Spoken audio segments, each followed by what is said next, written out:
அப்போ நல்லடியார்களை கண்டுபிடிக்க முடியலை என்று சொன்னால், இதெல்லாம் மேட்டர் இருக்கிறது.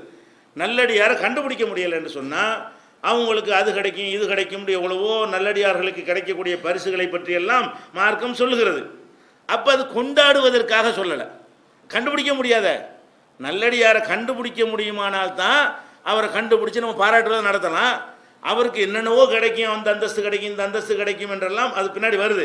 அந்த மாதிரியா நம்ம அல்லாஹ் வந்து நல்லடியார்களுக்கு கிடைக்கும் என்று சொல்கிறான்னா, நல்லடியார்களை தேடி பிடிச்சி அவங்களுக்கு உருசு நடத்துவதற்கோ அல்லது சந்தனக்கூடு நடத்துவதற்கோ அல்லது பாராட்டு விழா நடத்துவதற்கோ எல்லாம் சொல்லவே இல்லை. வேற எதுக்கு சொல்கிறான்? நீ நல்லடியார் ஆகுப்பான்னு சொல்கிறான். அதுதான் எதுக்கு நல்லடியாருடைய பரிசு எல்லாம் சொல்கிறான். நல்லடியார்களை கொண்டாடுவதற்கு சொல்லி இருந்தான்னு சொன்னால், நல்லடியார்களை கண்டுபிடிக்கிற வழியும் சேர்த்தெல்லாம் சொல்லியிருப்பான். நல்லடியார்களெல்லாம் பார்த்து பார்த்து கொண்டாடுங்க, அவங்களுக்கு பாராட்டுகளை நடத்துங்க, அதுக்காக தான் அவங்கள பற்றி நான் இந்த மாதிரிலாம் சொல்கிறேன், இன்னென்ன தர்ஜா அவங்களுக்கு கிடைக்கும். அப்படி அல்லாஹ் வந்து நல்லடியார்களை பற்றி அவங்களுடைய தர்ஜாக்களை சொல்வானே, ஆனால் அவங்க யாருன்னு கண்டுபிடிக்கிற வழியை காட்டி தந்திருப்பானே இல்லையா? யாருன்றே தெரியாமல் ஆக்கிவிட்டான் இல்லை. அப்போ எதுக்காக இதை சொல்கிறான்? நீங்கள் நல்லடியாராக இருந்தீங்கன்னா இதெல்லாம் அடைந்து கொள்வீர்கள், நீங்கள் இறைநேசர் ஆனீர்களே ஆனால் உங்களுக்கு இதெல்லாம் கிடைக்கும் என்று நம்மளை எல்லாரையும் இறைநேசரை ஆக்குவதற்காக சொன்ன வாக்குறுதி தானே தவிர யாரையோ இறைநேசர் என்று முடிவு செய்து கொண்டாடுவதற்கு உரியது அல்ல என்பதை நம்ம புரிந்து கொள்ள வேண்டும். அடுத்ததாக அடுத்த மேட்ரு என்னென்னு கேட்டால், இது நல்லடியார் மேட்ரு முடிஞ்சிருச்சு, கண்டுபிடிக்க இயலாது. சரி, நல்லடியாருன்னு கண்டுபிடிச்சிடும், அந்த சொன்ன ஆள்களை வச்சுக்கிறோமே.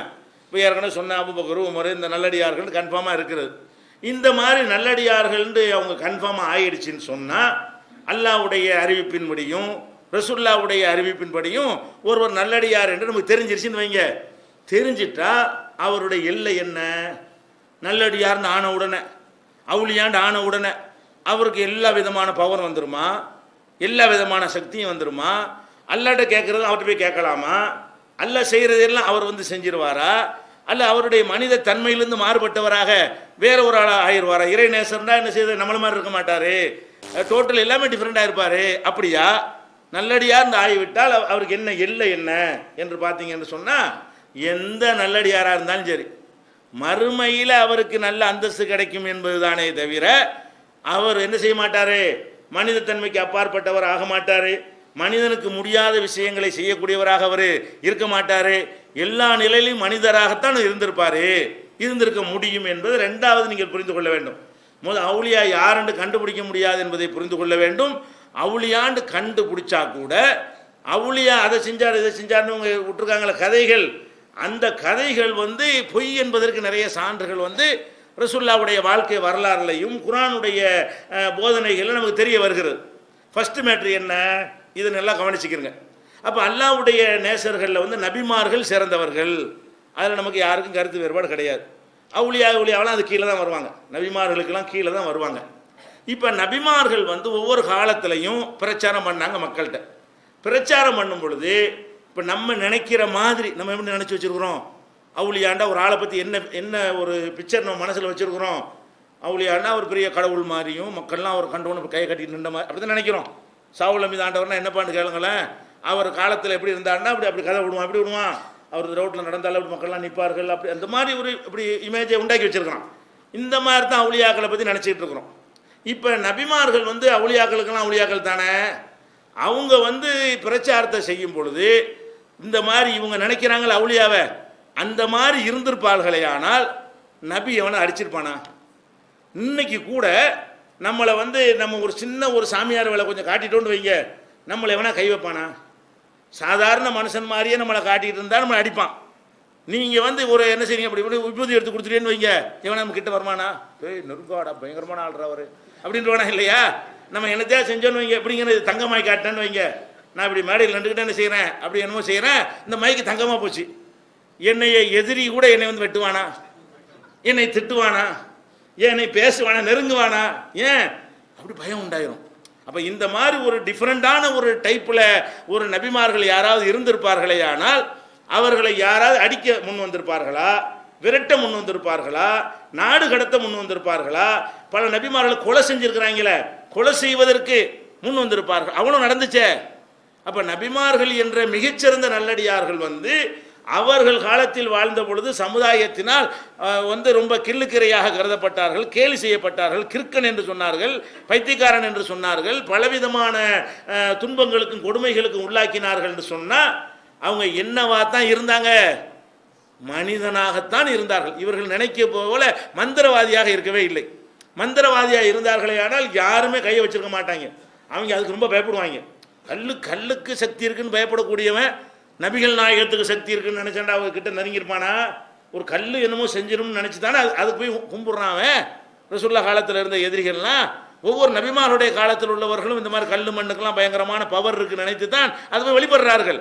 அந்த பவர் முகமது நபிக்கு இருக்கிறது, மூசா நபிக்கு இருக்குன்னு நினைப்பார்களே ஆனால் அவங்க வந்து இவங்களுக்கு துன்பங்கள் கொடுத்துருப்பாங்களா? கையை கட்டி சரணடைஞ்சிருப்பாங்க. ஒவ்வொரு நபியும் வரும் பொழுது 50 பேர் டோட்டலாக அவரை வந்து என்ன செஞ்சிருப்பாங்க? ஏற்றுக்கொள்ளக்கூடியவர்களாக சீடராக மாறி இருப்பாங்க. அப்படி ஆகவே காணோம். அதை நம்ம எடுத்து பார்க்குறோம். நபிமார்கள் அனுப்பப்படும் பொழுதெல்லாம் என்ன நடந்தது அல்லாஹ் குர்ஆனில் சொல்லி காட்டுறான். எப்படி சொல்கிறான்? மூசா நபி, ஹாரூன் நபி 2 பேரும் போகிறாங்க. போனால் 10 அற்புதம். அவ்வளோ அது எல்லா அற்புதம் மற்ற நேரத்தில் சாதாரண மனிதர் தான் இருப்பாங்க. 10 அற்புதத்தை அல்லாஹ் கொடுத்து அனுப்புகிறான். மூசா நபிக்கு என்ன செய்கிறான்? கை தடியப்பட்டால் பாம்பாக மாறுகிறது, கை வந்து வெள்ளை வெள்ளன்னு பளிர்ந்து பிரகாசமாக இருக்கிறது. இப்படி ஒரு 10 அத்தாட்சிகளை எல்லாம் என்ன செய்யறான்? அவங்களுக்கு கொடுத்தேங்கிறான். அப்போ அந்த அத்தாட்சிகளெல்லாம் வைத்து ஃபிரௌன்ட்டையும் அந்த சமுதாயத்தினையும் பிரச்சாரம் செய்யும் பொழுது அதை பார்த்துப்புட்டு சொல்கிறாங்க. பார்க்காம சொன்ன பரவாயில்ல, 10 அற்புதத்தையும் பார்த்துட்டு சொல்கிறாங்க. இப்போ காலு அனுமினுலி பஷரைனி மிசிலினா, நம்மளை மாதிரி இருக்கிற இந்த 2 பேரை நம்ம நம்புறதா? எப்படி அவ்வளோ அற்புதத்தை கொடுத்து எல்லாம் அனுப்பியிருக்கிறான். அவங்க என்ன சொல்கிறாங்க? நம்மளை மாதிரி இருக்கிற இந்த மூசாவும் ஹாரூனும் இவங்கள போய் நம்ம நம்புறதா? இப்போ கௌமுகுமால் அனா ஆபிதூன், இந்த 2 பேருடைய சமுதாயம் இஸ்ரவேல் சமுதாயம் நமக்கு அடிமைகளாக இருக்கிறார்கள்.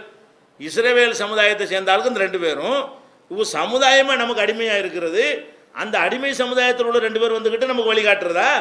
இதை நாங்கள் நம்புவோமாங்கிறான். சாதாரண மனிதராக தான் தென்பட்டு இருக்கிறாங்க. இவங்க நினைச்ச மாதிரி ஒரு மந்திரவாதியாக தென்பட்டார்களே ஆனால் அவன் அப்போ சரணாகதி அடைந்திருப்பான்.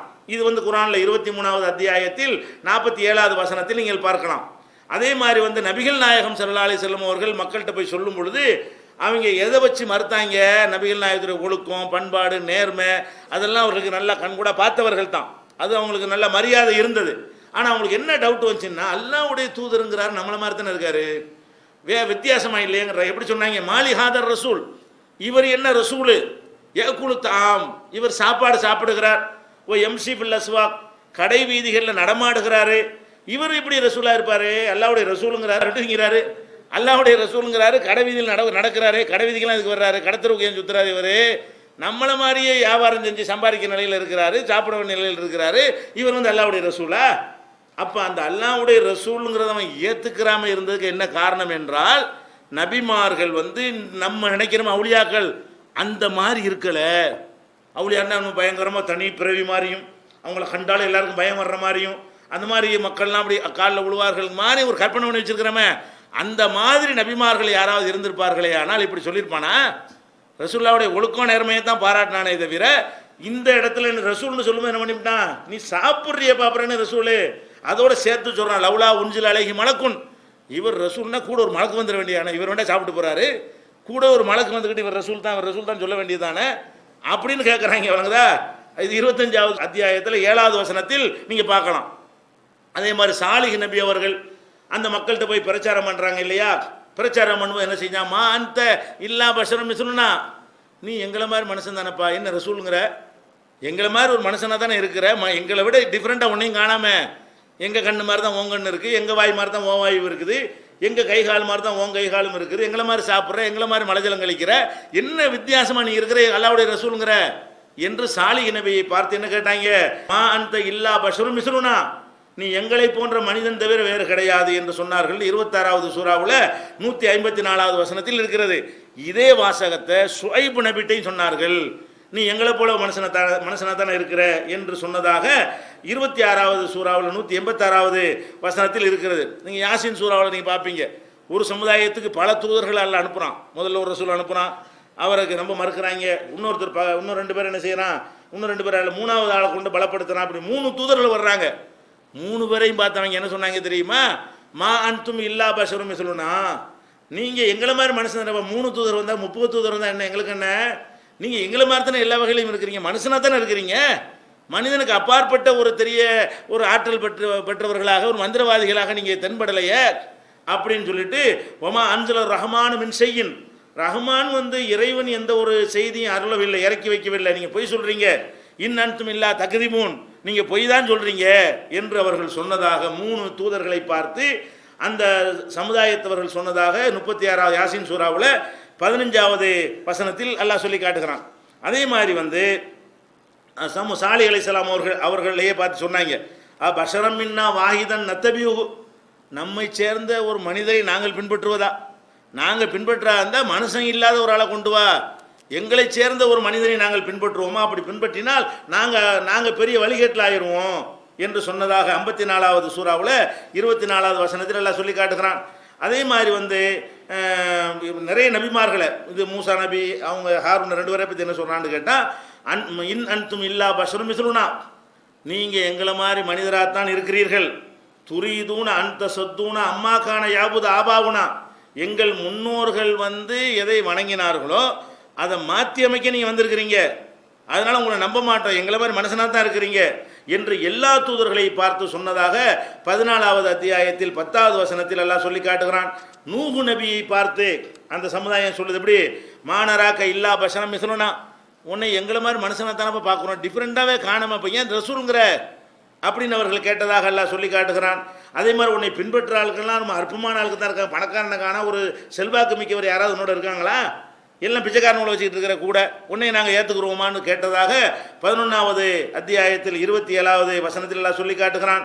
அதே மாதிரி நிறைய, அதாவது 23, 24 வசனத்திலையும் 23, 33 வசனத்திலையும் 7வது அத்தியாயம் 131வது வசனத்திலையும் இப்படி வரிசையாக எல்லாமே என்ன செய்கிறான், நபிமார்களை எல்லாம் எங்களை மாதிரி ஆள்தானையா, உன்னை எப்படி நாங்கள் ஏற்றுக்கிறது, பஞ்சாயத்தை என்ன நடந்திருக்குது, இவங்க போய் பிரச்சாரம் பண்ணுறாங்க, செய்தி சரியா தவறான்னு அவன் பார்க்க மாட்டேங்கிறான், எதை பார்க்குறான், இந்த சொல்லக்கூடிய ஆள்கிட்ட என்ன வித்தியாசம் இருக்கிறது, எல்லா வகையில் நம்மளை மாதிரி தானே இருக்கிறாரு, நம்ம அடித்தா அவர் கீழே விழுந்துடுறாரு, நம்ம கவலைப்படுறோம் அவர் கவலைப்படுறாரு, நம்மளை மாதிரியே முதுமை அடைகிறாரு, நம்மளை மாதிரியே சாப்பிட்றாரு, நம்மளை மாதிரியே மலஜலம் கழிக்கிறாரு, இவரை போய் எப்படி தூதர்ந்து ஏற்றுக்கிறது. அப்போ நபிமார்கள் அனைவரையுமே இந்த மாதிரி என்ன செய்கிறாங்க, கிண்டலும் கேலியும் பண்ணியிருக்கிறார்கள்னு சொல்லும் பொழுது அப்போ இவங்க நினைக்கிற மாதிரி அவங்க இருக்கலன்னு விளங்குது. முதல்ல விளங்கி சொல்லணும், நபிமார்களுக்கு அந்த நிலை என்ன, அவுளியாவெலாம் எப்படி இருப்பாங்க, இவங்க பின்னாடி அவுளியாவெலாம் செத்து போன பிறகு அந்த அவுளியா பற்றி கதையெல்லாம் விட்றாங்க. இந்த சொல்லக்கூடிய ஆள் ஒரு நம்ம காலத்தில் ஒரு அவுளியா யாராவது பார்த்துருக்கீங்களா, கிடையவே கிடையாது.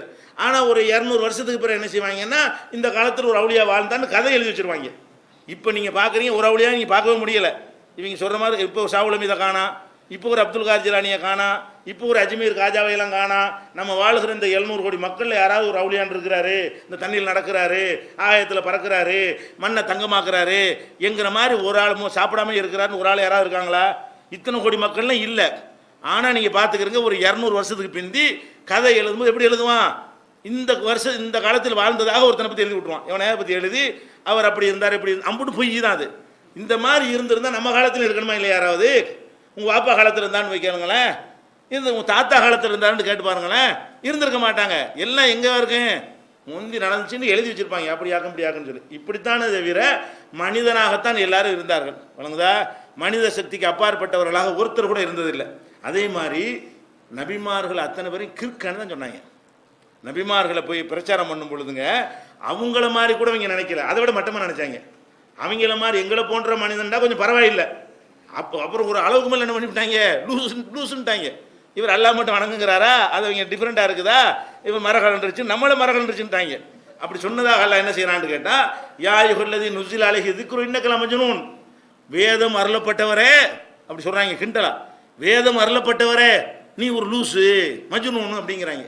வேதம் அருளப்பட்டவரேன்னு சொல்லிவிட்டு நீ மஜ்னூனா இருக்கிற, கிறுக்கனா இருக்குங்கிறாங்க. 15வது சூறாவில் 6வது வசனத்தில் நம்ம பார்க்கிறோம். ரசூல்லா பற்றி அப்படி சொன்னதாக 23, 25 பாருங்க, 26, 27 பாருங்க, 37, 36 பாருங்க, அதே மாதிரி 44, 14வது வசனத்தில் பாருங்க, 51, 52 பாருங்க, 54வது அத்தியாயம் 9வது வசனத்தில் பாருங்க. இதில் எல்லாம் நபிமார்களையும் நபிகள் நாயகம் ஸல்லல்லாஹு அலைஹி வஸல்லம் அவர்களையும் பைத்தியக்காரர்கள் என்று அவர்கள் சொன்னார்கள். பைத்தியக்காரர்கள் என்று சொல்கிற அளவுக்கு உங்களுக்கு தைரியமாக இருந்தார்கள்னா என்ன அர்த்தம், சாதாரணமாக இருந்தார்கள். நபிமார்கள் தங்களுக்கு தெய்வீக அம்சம் இருந்ததாகவோ, நினைத்ததெல்லாம் செய்யக்கூடியவர்களாகவோ, அவங்கள பேசுனாலும் அழிஞ்சிருவான், அவங்கள தொட்டாலே நாசமாயிருவான் என்கிற மாதிரியான ஒரு பில்டப் கொடுத்தவங்க இருக்கவே இல்லை. சாதாரணமாக இருந்தார்கள், எல்லாரையும் போலவே இருந்தார்கள். அதெல்லாம் தைரியமாக அவனுக்கு திட்ட முடியுது. தைரியமாக எது கேள்வி பண்ணுறான், அப்படியே அவர் பேசுகிறான். அன்றைக்கி செத்து போனாலும் பேச மாட்டேங்கிறானுங்க. நாகூர் ஆண்டவருக்கு நேர்ச்சை பண்ணுறான், புள்ள வர 10 வருஷமாக போயிட்டான், குழந்தை உண்டாக மாட்டேங்குது. குறை சொல்கிறானான்னு பாருங்களேன், சொல்ல மாட்டேன். அம்மாடி ஏதோ ஆயிரும், 10 வருஷத்துக்கும் போய் புள்ள வரலன்ற உடனே இவரெல்லாம் அவளியாவான்னு கேட்கணுமா இல்லையா? கேட்க மாட்டாங்க. நம்ம பார்த்து ஏதாவது சொல்லி அவர் என்னத்தையா பண்ணிட்டான்னு சரின்னு பயப்படுறாங்க. அப்போ இப்படிதான் மனிதனுடைய சுபாவம் இருக்கும் பொழுது, அப்போ நபிமார்கள் இந்த மாதிரி ஒரு சித்திரத்தை தங்களுக்கு உண்டாக்கி வைத்திருப்பார்களே. ஆனால் கிற்கன்னு சொல்ல முடியுமா? பைத்தியக்காரன்னு சொல்ல முடியுமா? எங்களை போல மனிதர் தான் சொல்ல முடியுமா? திங்கிற குடிக்கிறேன்னு சொல்ல முடியுமா? அப்போ அவங்க சொன்னதுலேருந்து என்ன விளங்குகிறது என்று சொன்னால், இவர்கள் கற்பனை செய்து வைத்தது போல ஒரு நபியும் இருந்தது கிடையாது. நபிக்கு கிடையாதுன்னு அதுக்கு மற்றவங்களுக்கு எப்படி இருக்கும்? இதை நம்ம புரிந்து கொள்ள வேண்டும். இன்னும் சொல்ல போனால் நபிமார்களை பற்றி இன்னும் சில விஷயங்கள் இருக்கிறது. எப்படியெல்லாம் மனிதர்களாக இருந்தார்கள், அவங்களுடைய சக்தி என்ன, எந்த அளவுக்கு உள்ளது, அவங்களால் என்ன நினைச்சதெல்லாம் செஞ்சிட இயலுமா, இந்த விஷயங்களை எல்லாம் நம்ம அலசி பார்த்தோம் என்று சொன்னால் அந்த இறைநேசர்கள் டாபிக் டோட்டலாக அடிபட்டு போயிடும். முறை இறைநேசரை கண்டுபிடிக்க முடியாதுன்னு எல்லாம் அடிபட்டு போச்சு, முக்காவாசி அடிபட்டு போச்சு. கண்டுபிடிச்ச இறைநேசர்கள் இருக்காங்க பாருங்க, அவங்களுக்காவது நம்ம நினைக்கிற அளவுக்கு சக்தி இருக்குமா? கிடையவே கிடையாது என்பதை அல்லாஹ் தெல்ல தெளிவாக சொல்லி காட்டுகிறான். நபிகள் நாயகம் ஸல்லல்லாஹு அலைஹி வஸல்லம் சொல்லி காட்டுகிறார்கள். அது போன்ற சான்றுகளை எல்லாம் இன்ஷா அல்லாஹ் அடுத்தடுத்த நாட்களில் பார்க்கலாம். அஸ்ஸலாமு அலைக்கும்.